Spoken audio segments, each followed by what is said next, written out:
Bonsoir et bienvenue, c'est le 19-20 en Lorraine avant de développer l'actualité.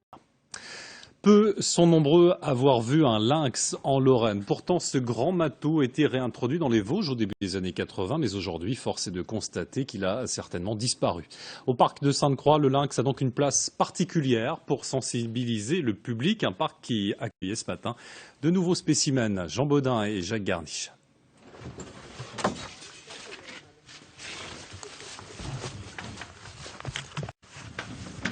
Comme il est un petit peu stressé, on va pas tarder de sortir pour pouvoir le libérer, qu'il prenne un petit peu ses marques, un peu connaissance de son nouvel environnement.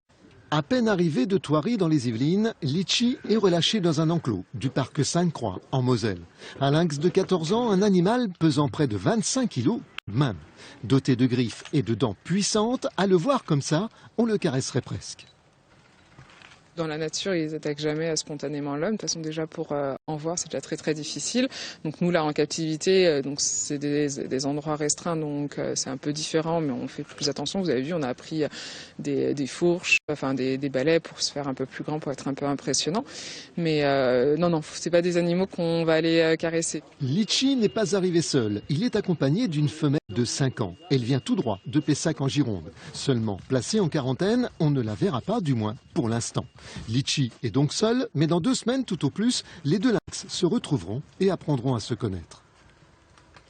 Souvent, les gens ont une méconnaissance des animaux. Le loup, par exemple, a aussi une méconnaissance de l'animal. Et quand on connaît mieux l'animal, on le respecte mieux et on apprend mieux à vivre en cohabitation avec lui dans la nature et avec les humains. Si Litchi et sa compagne s'entendent, des petits pourraient bien voir le jour d'ici juin 2014. Pour terminer, histoire d'attraper le regard des autres, un bond de félin vers l'avenir. Et le parc est fermé pour l'instant, il rouvrira le 4 avril prochain.